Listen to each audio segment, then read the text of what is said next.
What's happening, everybody? Welcome back. This is Forgo. And a couple of days ago, Babel showed up on my JP account. So I thought I'd show you guys some Babel runs. And the reason for this video is, one, just to show you guys some gameplay against some different bosses that you're going to be facing against in the future. And also that a free-to-play account like this one here can absolutely get the maximum rewards out of this. Now, for those of you that don't know, Babel is a game mode that shows up in some of these events that we do have for our banners. And in these Babels, we actually face certain bosses. Now, in this one here, I don't even know what this guy's name is, but we got Sharky here, and then we got Machiavelli. And the ironic thing about this is Machiavelli is actually the boss for the Near collaboration. So I thought it was only fitting to go ahead and show you guys a run. And this guy is an absolute nightmare. Boy, oh boy, is he tough. Now, in Babel, guys, you pretty much you want to score a certain amount of points in order to get the maximum rewards out of here. Once you achieve a certain amount of points, then you can just get some badges just for showboating, saying, hey, I scored a certain amount of points. I was able to max out the scores, right? But I mean, you get all these memory chips, you get skill points, you get materials for your pets in the future, you get some black cards, and I was able to acquire every single thing that you guys can see here. And I only needed to get to 120 points in order to do it. That's all I needed was 120 points, which I easily got 124, right? I can definitely go higher than this, but just keep in mind, guys, that on my account, none of my characters are beyond SS, right? I only have 2 developed teams in my dark team, and then of course my double SA2 or team surrounded by double SA2, and then I have some transcendent characters. So like in this one here, I use my transcendent characters, and this one here I use my dark team, and then this one here I used A2. And this guy, man, he really is a nightmare, guys. He's got 2 separate bars of 100 HP, which is crazy, right? This dude here can actually regenerate over and over and over. I mean, and then Sharky here just gets crazy. He's just all over the map. There's clones in these things. It's actually really, really tough. Now, for the level that I'm doing, it's not really that bad. Now, I do have these set at 7,000, guys, right? You can set these up to 7,000 BP, which all these runs that you're going to see are at 7,000 BP, but I don't have overload turned on because I just can't do it. My characters just aren't strong enough. I'm not doing near enough damage, guys. They regenerate way too fast, unfortunately. I mean, I might be able to turn it up a little bit more, but I don't have it maxed out, right? And it's going to be the same for all these things, right? I just don't have it maxed out. You guys can see the characters that I used right here for this first one. And then in the second one, you can see I used my dark team. And again, guys, this is at 7,000 BP, right? And again, I just couldn't turn on all these restrictions, man. I turned on as much as I could, but like overload and the heal here, no, it just ain't no way, guys. I mean, maybe it might be possible with my dark team. But then the Machiavelli one here, I used my A2 here. Remember, she just double SA2. And again, 7,000 BP here. And yeah, I just couldn't turn this stuff on, guys. This is a tough boss because this boss can actually one-shot you. He can actually kill you in no time. If you there's going to be these 2 electronic pillars that are going to show up, and if you don't take those things out and you're standing in certain places, he can just one-shot you. He can just kill you. And if you don't have enough damage to take out those pillars, you'll just die. It's a real freaking nightmare. So unfortunately, I couldn't really go very high on this one. And the run that I'm going to show you guys, it was almost like 2 o'clock in the morning when I did these runs, so I was pretty tired. So excuse me if the gameplay wasn't, perfect or anything. I definitely made some mistakes when I was playing with A2, but I still got it done because the level's only 16, so it wasn't really all that difficult. So, I mean, this will give you guys something to look forward to as far as what we're going to be getting in the future. Right? I mean, you guys can look at my builds. I mean, my A2 is built up quite a bit. She's got perfect resonance. 9S, not really built up that well. He's got a little build in him. And then we got Nanami here, right? Just got some lanterns on her, right? And then my Luna's double S, right? She's got resonance. She does have her pet. Vera here, she's going to be using a Da Vinci, right? Just a 4-star weapon, right? Kamoy here, right? I just used a 3-star weapon. And then we got the Hannahs here. So, I mean, nothing really major in my builds, right? And then we got Roland here, who's built up somewhat, right? He hasn't even resonated yet. And then Kamu here, who does have full resonation. He's built up the best so far.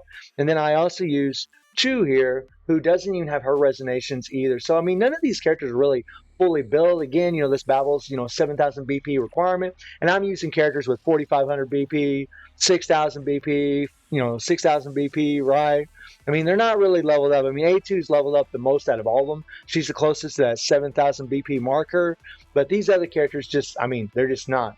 But yet you can still get it done and still destroy. So it just puts some perspective, guys, on, in 7 months, I mean, JP is 7 months ahead of global, that you're still going to be able to do this free to play, no problem, getting all of your rewards from these Babels. So guys, I'm going to go ahead and leave you with these Babel runs. So let me know how you're all doing in the game. And I do stream on Twitch at 9 p.m. G2+7 time. The link is in the description below. And I hope you enjoyed the video. Thank you for watching. Y'all take care and have a good one. See everybody.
大したことないな。